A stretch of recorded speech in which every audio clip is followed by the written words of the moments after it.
Ovo je Astro Python u prevodu Astro Fijaker. U klipu koji sledi slušate horoskop za januar, februar i mart 2024. godine za osobe koje imaju znak ili podznak u lavu. Ovo vam je dobar period što se tiče posla. U smislu, ako niste zaposleni, onda možete se zaposliti. Ako ste zaposleni, onda ćete iznenada dobiti povišicu plate, unapređenje, bolje uslove rada i tome slično. Sada će vas svi više ceniti i uvažavati na poslu, a vama je to svakako na prvo mesto. Jer ako vas neko ne ceni i ne poštuje na poslu, onda vi jednostavno ne želite da imate sa tom osobom nikakvu poslovnu saradnju.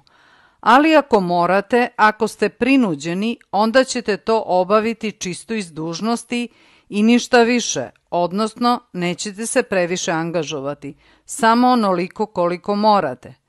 Za novac pa dobit ćete čak i više nego što ste očekivali, samo može da vam malo zakasni isplata. Ovo je period kada ćete rešavati neka pitanja u vezi nasleđa. Sve ovo je već počelo od ovog proleća.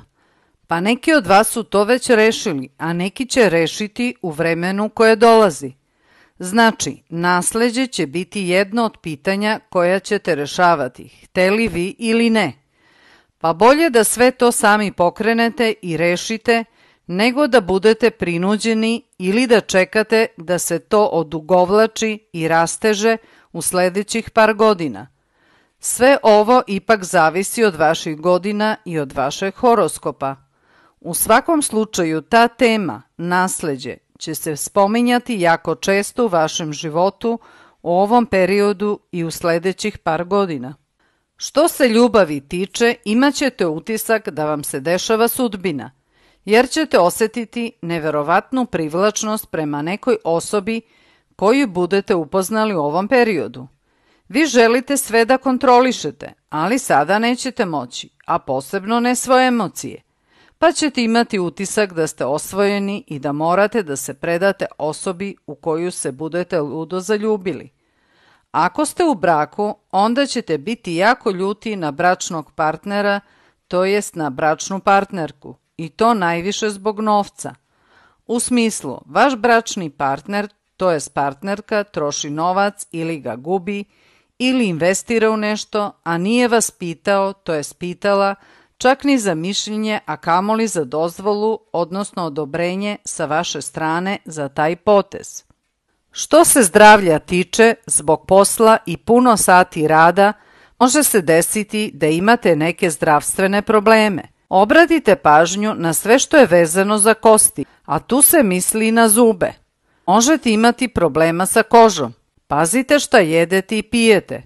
Možda ste alergični na nešto i možete imati neku negativnu reakciju na neke lekove. Postoji mogućnost da vam pogreše dijagnozu, pa ako idete kod lekara, onda potražite i drugo mišljenje za svaki slučaj. Možda budete opsednuti i nekim dijetama ili preteranom higijenom, što može opterećivati sve osobe u vašem životu. Za sve ove probleme mogu vam pomoći alternativni načini lečenja, kao što je bioenergija, to jest reiki, akupunktura i slično.